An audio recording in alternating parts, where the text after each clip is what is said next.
you everybody for coming. I think I've met everyone on the way in, but I'm Courtney Sharps. I am the co-founder, one of the co-founders, and the curator of C-lective. And we're so excited to have Dr. Orin Carpenter here with us today. Yes, for those of you who might not be familiar with him, you grew up in Memphis. Feel free to correct me if I'm wrong on any of this as well. Studied graphic design at the University of Memphis, where he got his BFA. You earned your MFA in illustration from the Academy of Art University in San Francisco, and your doctorate of education from Walden University. Your practice evolved from illustration and comic books into painting and mixed media. You've been featured in major publications and institutions, and you are a collective artist. So we're so excited to talk to you about the evolution of your practice, your process, culminating in Exhale tonight, revisiting your Breathing Through Change series. Yes, so to kick us off with the concept of exhaling, you described Breathing Through Change as a meditation on transition, survival, and release. Where does the act of exhaling fit into that creation arc, and now looking back at these works a few years out of creation? Such a good question. And first of all, before I answer that, thank you everyone for being here. It is such an honor. I think I can't speak for all artists. There are a few artists in here, but I love talking about the work and the process. Because it was something personal, and so just even if whether it's one person or 10 people, I just enjoy talking about it. So without further ado, the exhaling part. You know, it's funny because when I saw that question, I actually thought about it, and it's been a while since I've seen these pieces. So to kind of revisit the works, first of all, in this beautiful space, it adds something new to the work, and I see it in a different light. And I started thinking about each piece, certain pieces, as far as the exhaling. At first, I thought about it and said, did I exhale while creating? And actually, no. In fact, for me, and I would love for other artists to think about this too, I actually hold my breath when creating. And what I mean by that, not literally, but visually, because I don't know what it's going to turn out. We have this concept of what we want it to look like, and we go through the process and see all these things, but there's still a moment to where you don't know. So it's almost like I'm just kind of that bated breath to see, and the exhale actually happens not when one piece is finished, but for me, whenever I do a series, when a series is finished. Because then I can see if it's, cohesive, if it speaks to each other as a group. So yeah, I'm holding my breath a long time. So the exhale is actually when I'm done. And I think I take another exhale, I would say, after, like today, looking at the work. I hadn't seen it in a while. That was more of it was an exhale, but it was so much more of a appreciation, I think, of the process and seeing the body of work and seeing it in a new light. So I think there are a couple of times that happens. That you breathe out. That I definitely breathe out, yeah. Well, we are going a bit backwards, but okay. So you exhale at the end. Yep. How do you start? So for me, it's always, I say an emotion, and even in that emotion, it might be an image that I have. For those who don't know, I'm also a mixed media artist with collage work. A lot of my work, I was known for a lot of socially conscious, heavy work. I grew up in Memphis, Tennessee, in the Deep South, and I always start this off why I was actually born 5 months after Dr. King was assassinated. And the reason I share that is because growing up in the South with two beautiful and wonderful parents is constantly reminding me of who I am. And so with that, the work, even though I tried to escape from doing that kind of work, I couldn't. And so because that work is so heavy, I knew I had to find an escape. I always appreciated and respected abstract artists, especially the abstract expressionist movement here. Clifford Steele and Franz Klein are some of my favorite abstract artists, and Robert Motherwell. And so I always admired the work of the stroke and what they did, but I was like, I am not trying that, because I just felt it wouldn't compare to what they did. Of course, like most artists, you kind of compare, but I knew I needed to have that release. And so that's when I started to really get into the abstract work. And because of that, it's like this duality that I had. for my abstract work, how it coincides with my mixed media work is the layering. A lot of times you have those, just because it's mixed media and you can, visually see the layering in collage work, well, there's layering in the abstract and the painting work as well. And that's something with this series, there are actually 5 layers to this actual series and the approach to that. So. And can you walk us through, I know those layers also are assigned meaning. So Yes. How did you come to think of those and assign them? So this show actually came about during 2024, right before the election. And it was a good friend of mine, Aaron Webb, who's another wonderful artist. He and I admire each other's work, and we wanted to have a show together. And he actually does these big scale abstract, beautiful abstract pieces as well.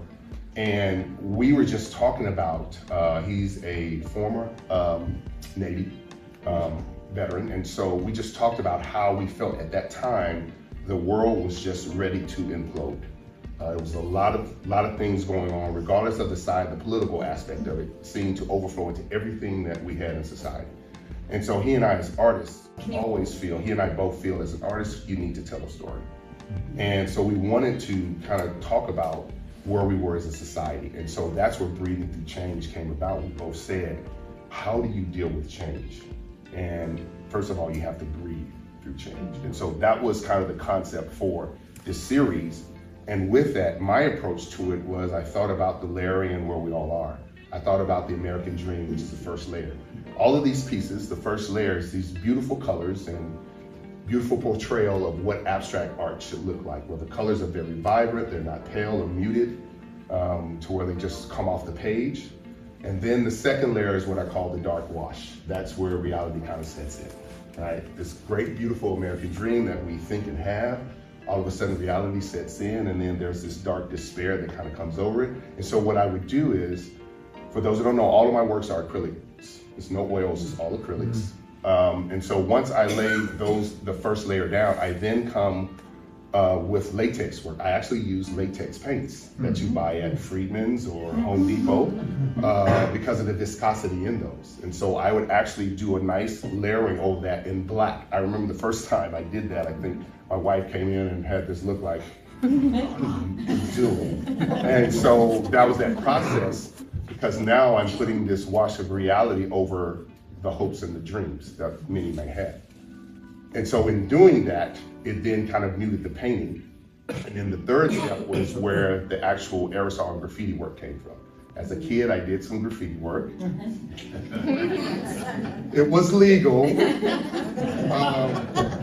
So I love the movement because with the aerosol, for those who don't know, it took until the 1980s to where galleries actually felt that graffiti work and aerosol work was considered artwork, to where it was banned from galleries. And so there was this rebellion with that work. And so because I had the background in that, I wanted to use that for the language that we all felt. So in all these pieces, you can kind of see the aerosol in a lot of these pieces, and they're speaking a different language. So that was just a universal character I wanted to use for language.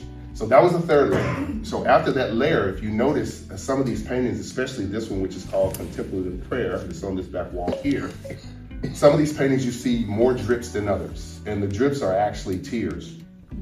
And the tears from the emotion, the rage, whatever it is that you can't say, right? The mumbled language that we have, we want to say something, we just don't know what we want to say. So those drips actually create the tears for that. So the last phase, which is the fifth phase, is called the glimmer of hope. That's where, after I actually go with the aerosol, I then come back and try to kind of wipe away some of the dark wash that I have there. Some of the colors you can see that are kind of muted, in some pockets where you see the actual colors actually kind of come out of that area. That's that glimmer of hope to say, even though through all of this, there's always that hope that we have. And so those are the 5 layers to breathing through change. And that's the breath through change. So there's. And you exhale when they're done, but when, with the concepts being inherently unsolved, you know, there's open dialogue, active listening, there's post-pandemic anarchy, these are concepts that we as humans haven't figured out or are dealing with actively. How do you come to a conclusion with a piece?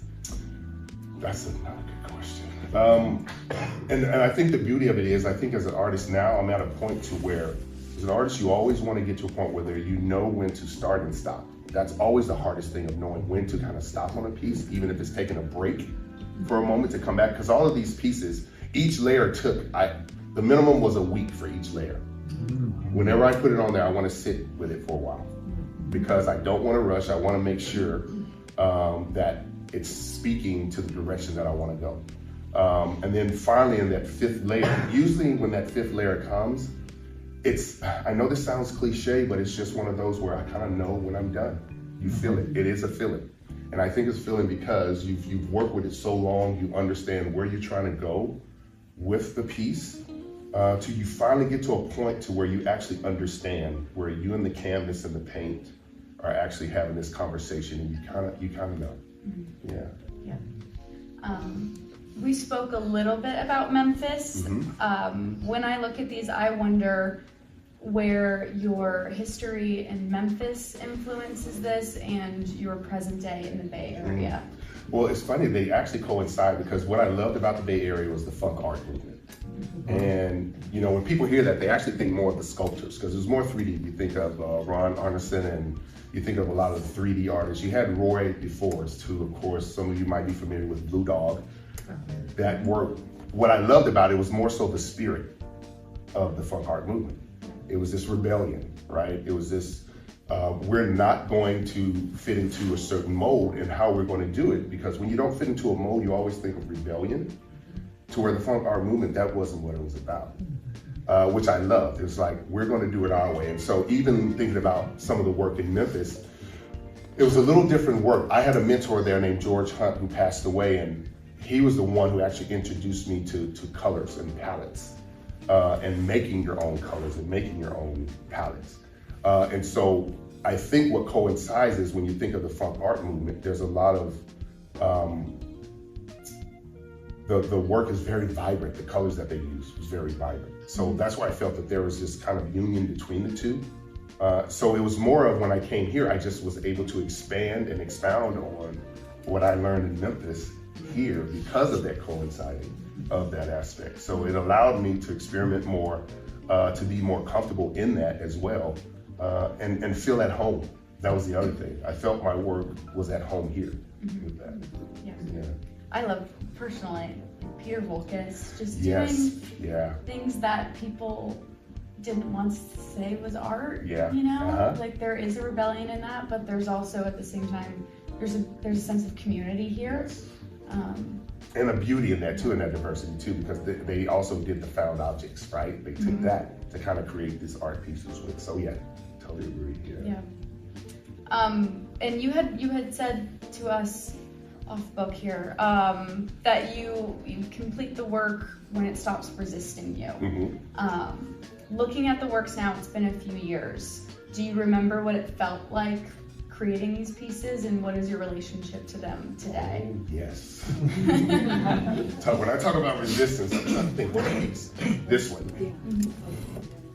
You can kind of see it in it. Some of these pieces, you can actually see where a lot of resistance happened. Which was a beautiful thing, because Anarchy was another piece. In fact, Anarchy and Glimmer Pope, Glimmer here is on the far right, and Anarchy, that beautiful tone,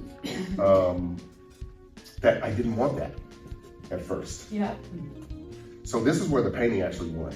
So instead of me making the painting, I actually gave in and succumbed to it because of the beauty of that color. So some of these pieces was at a point to where I, basically finally fought through what it was I was trying to get. And the funny part about that is, if you ask why was there such a resistance, or was there such a fighting, because I think what I wanted actually changed.